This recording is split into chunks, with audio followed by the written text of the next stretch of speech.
Tobin and Leroy here with you on FM 104.3 WQAM. Heat back on the hardwood tonight. They're taking on the Clippers. Gets going at 7:30 tonight. Jaime Jaquez questionable with a groin injury, but I believe he did practice this morning. I think he looks like he's on his way back. Yeah, I think he did do a little action. He missed the last game against the Pistons. The Clippers stink. They're 5-15. They're one of the bigger abominations in the league this year. So can you please explain to me Yes. why over the last nearly 90 minutes since this show has started, Mm-hmm. the YouTube and Twitch chat has just been going in on Tyler Herro?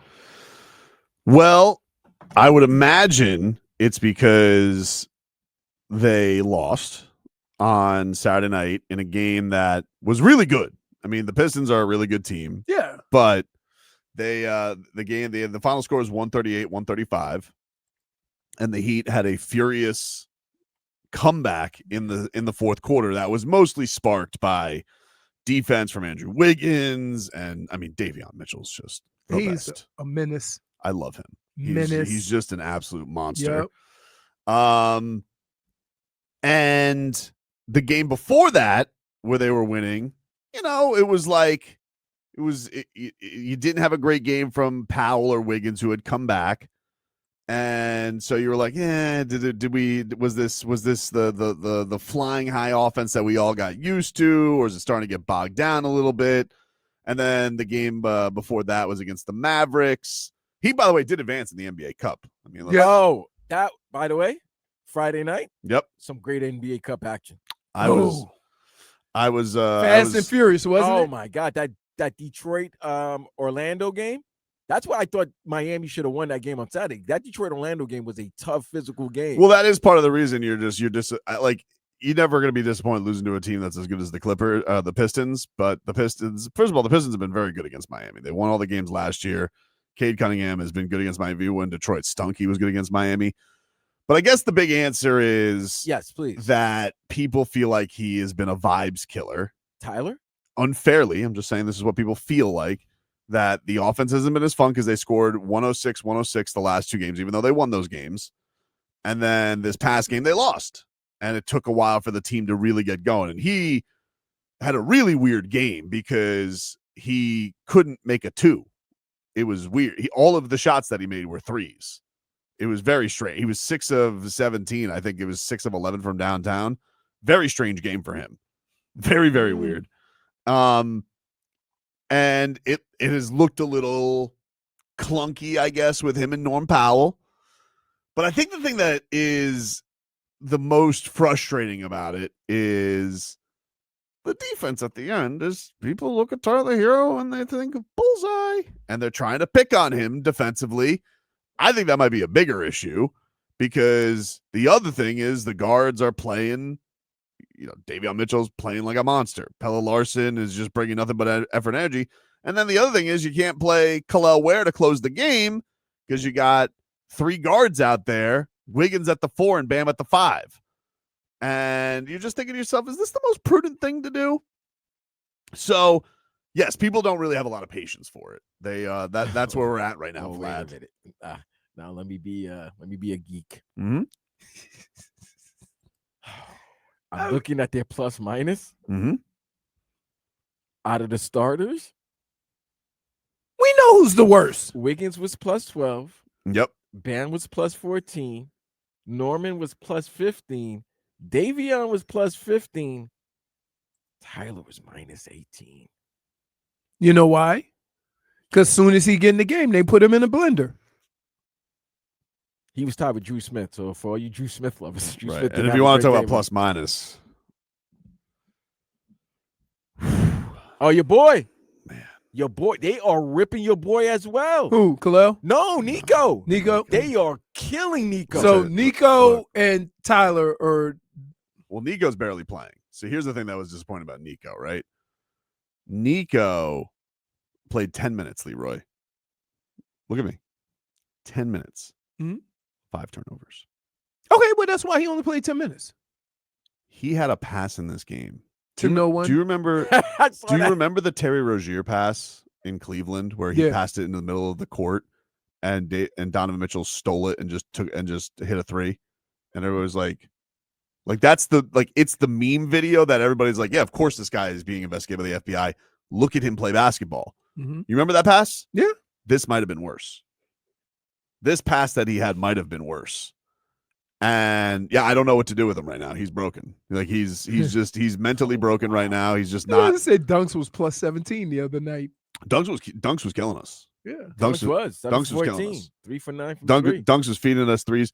There was one that was really frustrating where like there was a missed he missed a three over Kalel, and I forget who the big guy was, but just like sprung off of Bam, got it, kicked it back to Dunk, and nobody covered Duncan Robinson. They just left him, and so he walked right into an open three. And I'm just like, what are we doing here? Huh? Like we don't have enough intel on that know that's a bad idea to just leave that go guy. and get the rebound. You're not. Nobody went to get the rebound.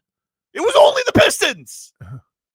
That's the problem. Nobody was there to get the rebound, and nobody was there to guard Duncan Robinson. Where was everybody? Were we sightseeing?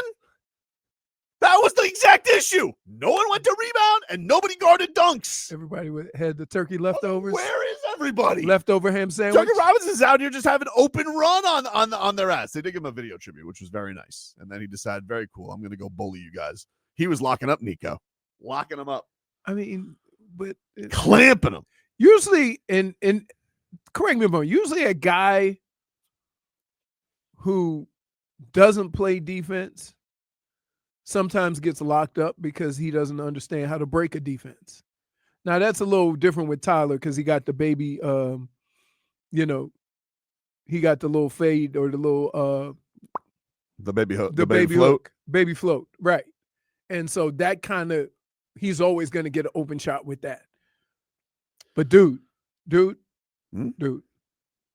what? Look at me. What? You knew this was going to be a problem before, and you ignored it. What did I know was going to be a problem? I told you it was going to be a problem. I don't know that. See, this is the thing. I don't And know you that said- it's a problem. I don't know And that you it's a said, problem. wait. And here's what you said to me. Here's what you said to me. Mhm. He's going to score enough points. It's not going to matter. I didn't say that. What'd You're you making up quotes. I did not No, say that. what'd you say? I never said that. You said with his I'm not score- gonna with- let you say things that I never with said. his scoring, he doesn't have to play defense. I or- never literally, Leroy. I'm gonna tell you something. Wait, right now. wait. I'm gonna walk out of this room No, if you I ever will fight you. attribute a quote like that to me that I never on. said.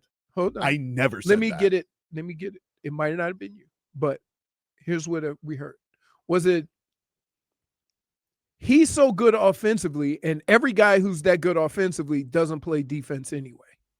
That is a thing. Like most, there are usually Okay. going to be players on teams. Okay, but you still that have- are as bad defensively yeah.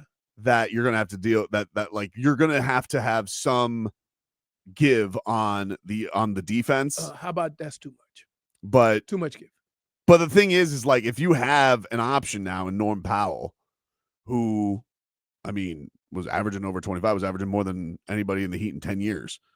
With how he started this game, he seems like he's made for the defense. He is your go-to guy, and now it's like, yes, you have two awesome scorers, but here's the problem: you don't have. It's going to be at the expense of not having as much size out there because you can't play Kalel to close.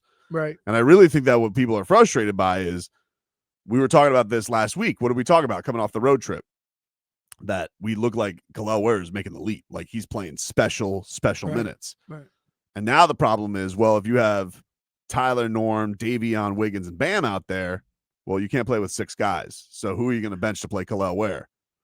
Well, Andrew Wiggins was playing a great game. Davion Mitchell was But you're so not great. small without Kalel. I know. And that's the thing is like I just think that And you're gonna hurt feelings if you take Tyler out. Yeah, But- but here's the thing, guys. I But have- feelings like bleep them feelings. We need to win games. and it seems like the fans have spoken and they know who they want to give the contract extension to. I don't disagree with that. Like I think that people are, if And you're, please stop saying that he's 32 because we extended Jimmy till he was 37. yeah, and I think he can only sign like a 3-year deal anyway. Like I don't think So Norm what Powell's would- going to get a monster deal. I'd If they cur- did sign him early, I think. Out of curiosity, Mhm. Walk us through the solution to this. You want me to walk you through the solution? I know you're going to say, let's take a break because you want to think about it. No, I won't cop out like that.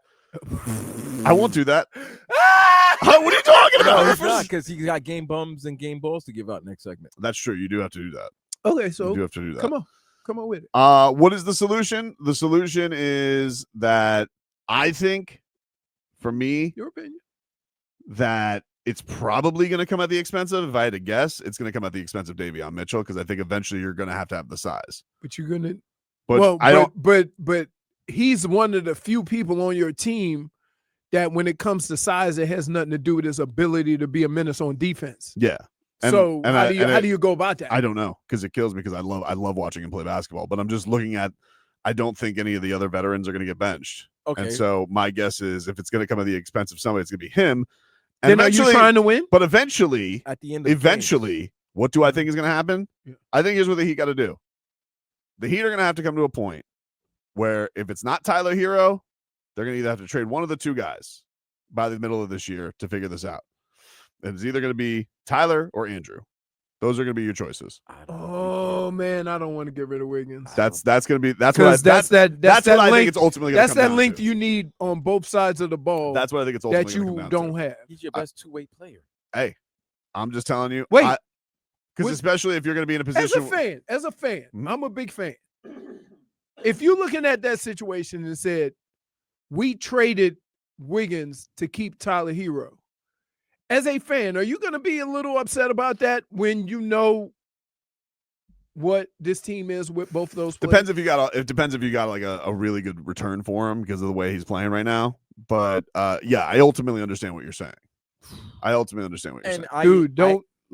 I think it's a problem not having Khalil. That's your best rebounder. I think it is too, because I'm just looking at it and I'm like, look, this guy. First of all, the points in the paint were atrocious this game. Like it was just going down the lane? willy-nilly. Everybody, and I just think that you're being silly. Like, when we're sitting here, we all saw what happened. We're seeing how this kid is playing with Bam out. Now Bam's back. You have those two guys. You got to utilize that. And because you put Wiggins, Bam, and Khalil in the front court. That's a great defensive front court, right? I think With part length. of the Heat are going to have to make a choice on Tyler Herro. And I don't know like what they're going to end up, because he's obviously, gunning for a contract, but been durability issues. The team doesn't feel as great. Now, again, they lost to one of the best teams team in the East, but it was third game in 4 nights. They didn't have Jalen Duren. It was a back-to-back. You guys had 2 days off coming into that game. How they looked more energized than you did for most of the game was a little concerning. I also want to give some grace that, like, hey, he's also just coming back from injury too. But it is one of those things where it would be nice if they had a game tonight where everybody, like like Tyler and Norm, look like the South Florida version of the Splash Brothers, and we can have a night of, hey, this looks like it can function. Because the first few games, it's been a little dicey. It hasn't looked as smooth after looking as vibrant as it had to start the season. Here's the problem, though, that regardless of what you think about Tyler and what you think about everybody else, we know what the issue of Tyler is. It's been that since he's gotten to the league. Yeah. To the point where teams are pointing it out. And it's only going to be worse in the playoffs. Right. So from that standpoint, how important is his scoring when you have that hanging over your head in every matchup you go into? Yeah. And when another guy who's a traffic cone points it out. Look at Atlanta. Atlanta's dealing with the same thing with Trae Young. They're balling without him. Jesus. Right, because they got somebody that can play defense up top. Yeah. And they also got Jalen Johnson, who's a stud, who was a stud last year till he got hurt. And right. So it's one of these things where, yeah, it's definitely noticeable. I hate to say this because Tyler is a starter, but he seems like a guy who would be that microwave off the bench. Right? That's what he started. Huh? That's what he did. I know, but for some reason, if we all can see that, like you can't be on the court first and they throw you into a blender to start the game every time. The one thing that was encouraging is by the end of that game, I do feel like they found a little something, especially offensively. It looked more comfortable. Yeah, but he's So still going to always be he's I always going to understand, be but what he is on defense. I'm hopeful that they found something in that fourth quarter. But I understand the concern. I get it from If people. Tyler was a microwave, I'd die of hunger.